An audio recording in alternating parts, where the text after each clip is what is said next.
How you doing, everyone? It's Kevin. I'm back with another little video here, and I want to tell a lot of the guys out there, a lot of you that watch my Ford's videos, you've seen a similar video. I talked a little bit about the propane tank and getting them filled up.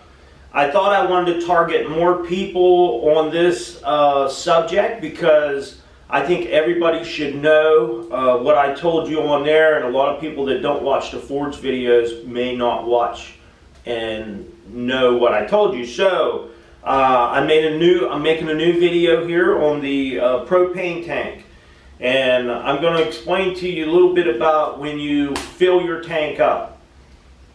Now, a lot of people will just take a tank and they'll take it to Lowe's, or they'll take it to anywhere they can exchange it, and they're going to pay, I don't know, in my area it's between, around $17 to $21 to exchange this tank out.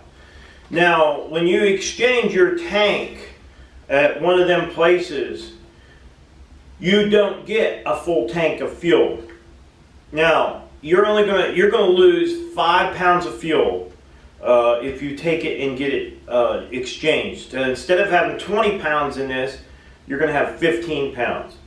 And I do believe that's sort of like a rental fee for their tanks, because if you take, if there's a tank you take in and it's all rusted up or whatever, they'll clean them tanks up and put paint on them and change the valves out, so you don't have to. So that's kind of their rental fee on their tank.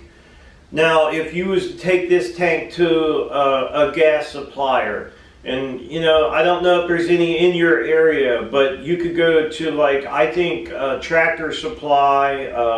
I've been going to southern states. You go down the road and you'll see a gas station and it'll have a big bottle gas tank out back. They probably fill these tanks.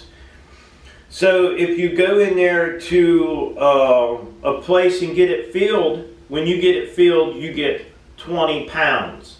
So if you have a nice looking tank, the valve's not leaking, everything's good about your tank, it's going to pay you to go ahead and get your tank filled instead of exchanging it.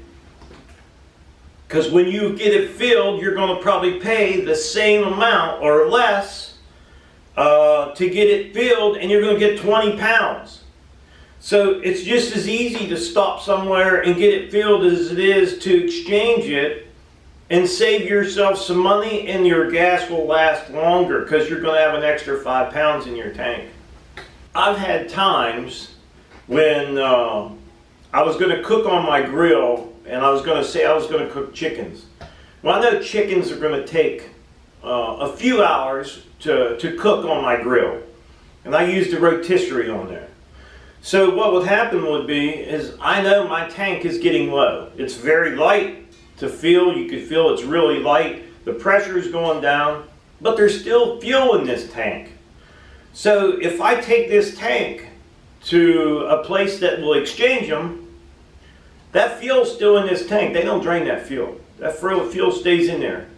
So guess what? If there's still a pound or maybe a little more in that tank, you're going to lose that pound of fuel.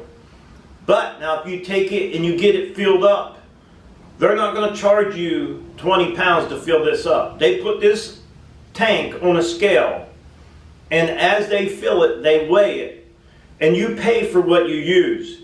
You don't pay for the whole tank. So if there happen to be a little bit in there, what I'm trying to say is, if you have, say, a half a tank and you know you need a full tank, you're better off stopping somewhere and getting it filled, because they're only going to charge you for what you use. They're not going to charge you for what's in the tank. And I've actually had times when I was getting ready to cook. I knew my tank was low, took it up to Lowe's or wherever they exchange them, and I exchanged it out, and I lost all that gas because I knew I didn't have enough. So that, in that time, it's better for you to have 2 tanks. If you're going to exchange them out, you want to have 2. That way you can use every bit of the gas out of this tank, and if you happen to run out, you can always hook up another tank and finish it out. Take this one, go get it filled, or go get exchanged, whatever way you want to do it. but that way you get to use all the gas in your tank. So that's just a little bit about these ball gas tanks and getting them filled for your grill or your forge or whatever you're using. Some people put little heaters on them and stuff. So I just wanted to let you guys know that's how this works on filling these tanks up. I'm better off filling my tanks up, and I always have a spare. I have probably 3 or 4 of these tanks, and I switch them in and out all the time. And like this one here still has some gas in it. I know there's a little bit in there, so I'm just going to go get it topped off, and I'll have me a full 20-pound tank of fuel. Will last me a long time.